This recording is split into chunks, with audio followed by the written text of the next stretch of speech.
फिर forgive to be forgiven because no one is perfect.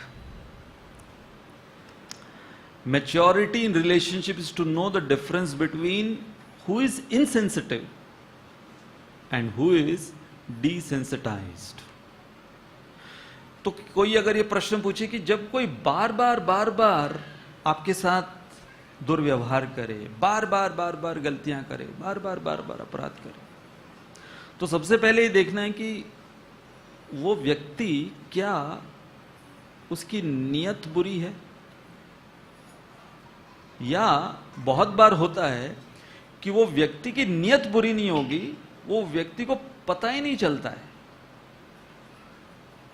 इसलिए ये जो मुद्दा है बीइंग इनसेंसिटिव एंड डिसेंसिटाइज्ड, तो ये क्या है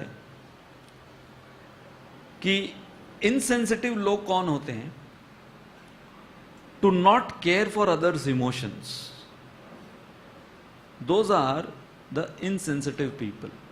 और पीपल हु आर डिसेंसिटाइज्ड, ये एक बायोलॉजिकल लेवल पर है, उनको समझ में ही नहीं आता है। जैसे कि मान लो कि कोई व्यक्ति है, वो क्लेanलीनेस फ्रीक है, हर चीज उसको साफ चाहिए। जहां कहीं पर भी, मैं एक डिवोटी को जानता हूं जो अपने साथ 2 रुमाल रखते थे, एक अपने खुद के लिए और दूसरी रुमाल जहां पर भी जाएंगे उसको साफ करते रहेंगे। अब जैसे यहां पर बैठे हैं, वो अगर क्लास के लिए बैठे, हमने अपनी आंखों से देखा, क्लास शुरू नहीं करेंगे जब तक ये पूरा डस्ट फ्री नहीं हो जाएगा। तो इसको बोलते हैं क्लेanलीनेस फ्री। अब ऐसे व्यक्ति अगर वो संग करते हैं या वो रह रहे हैं कि ऐसे व्यक्ति के साथ जिसको पता ही नहीं चलता है कि चारों तरफ गंदगी है और उसके वजह से,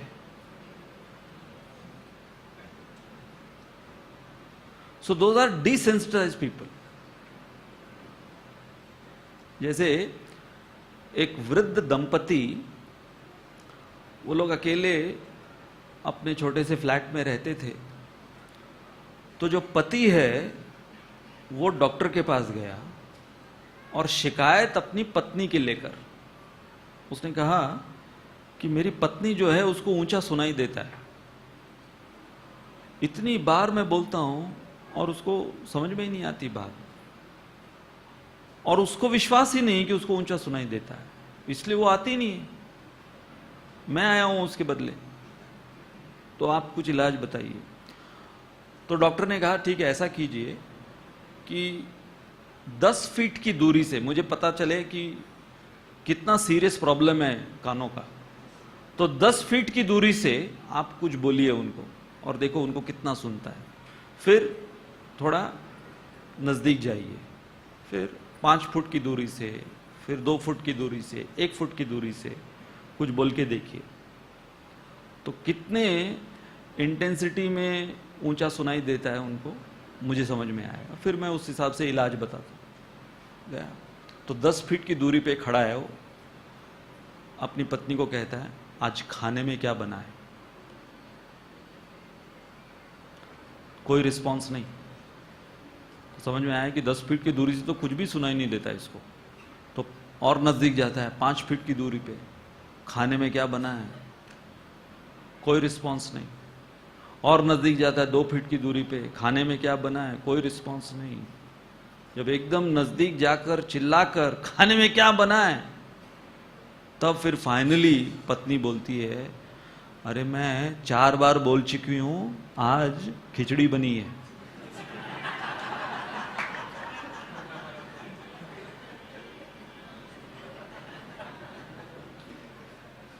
प्रॉब्लम किसका था?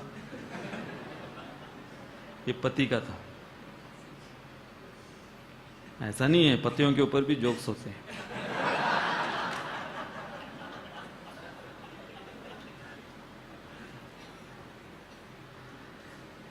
तो अब ये जो देखो, ये बहुत इंपॉर्टेंट है किसी भी रिश्ते में ये, और स्पेशली फॉरगिवनेस और लेटिंग इट गो, इसको ये दोनों चीज समझना। तो मान लो कि कोई क्लीनलीनेस फ्रीक है घर में, उसको सब कुछ साफ सफाई चाहिए, और दूसरा है उसको साफ सफाई से कोई लेना देना नहीं, but very good in finances, कि पैसे ठीक से सारे उसका बजटिंग होना चाहिए, ये वो। तो होता है ना कई बार हस्बैंड जो हैं वो लोग फाइनेंसेस अच्छा देखते हैं, वाइफ जो हैं वो साफ सफाई, उनको फाइनेंसेस से ज़्यादा कोई लेना देना नहीं होता है, मतलब खर्च करने के समय लेना देना होता है, देना ज़्यादा होता है। तो अब ये कॉम्बिनेशन, अब देखो वर्स्ट कॉम्बिनेशन क्या है किसी संबंध में? वर्स्ट कॉम्बिनेशन है when one person is super sensitive and the other person is totally desensitized about the same thing. That is the worst combination. जैसे हमारी स्कूल की जो इंग्लिश टीचर थी, तो उनका फोकस केवल इंग्लिश ग्रामर, मिसेस जोशी उनका नाम था। तो एक तो इंग्लिश में बात करनी है, और कहीं पर भी तुमने ग्रामेटिकल मिस्टेक करी लिखने में और बोलने में, टूट पड़ती थी। और कई बार हमको लगता था कि क्या इतना वो, मतलब जैसे कि बचपन में हमको सिखाती थी, हर समय जब तुम ग्रामर में कहोगे I didn't go, so it should be in the present. When you are saying I did not, it should be followed by the present tense. अब बहुत बार इंडिया में इंग्लिश लैंग्वेज जो है वो फंक्शनल तौर पर यूज करते हैं हम लोग। We many times massacre the English grammar. बात समझ में आ जानी चाहिए, हाँ, कि शादी में एक बंदा बोल रहा है, अरे लेडियों का होने के बाद जेंटो को भी लगा दो।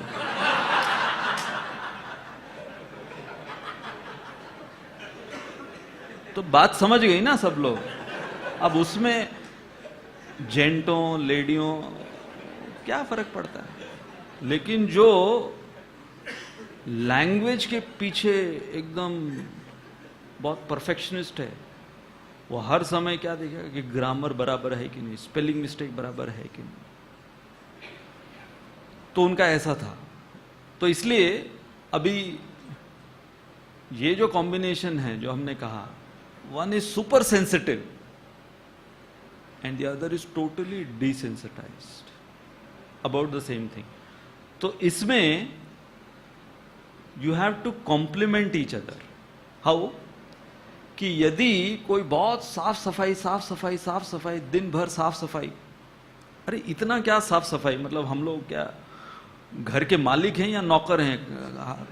पोता लेके घूमते रहें घर पे खाली। तो जो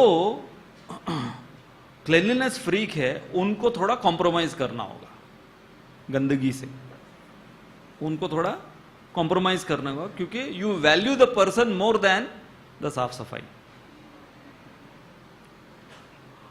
and the person who is desensitise should work upon being sensitive, कि भाई उसको साफ सफाई अच्छी लगती है तो उसके लिए मुझे फर्क नहीं पड़ता, लेकिन उसके लिए मुझे साफ सफाई करके रखनी चाहिए।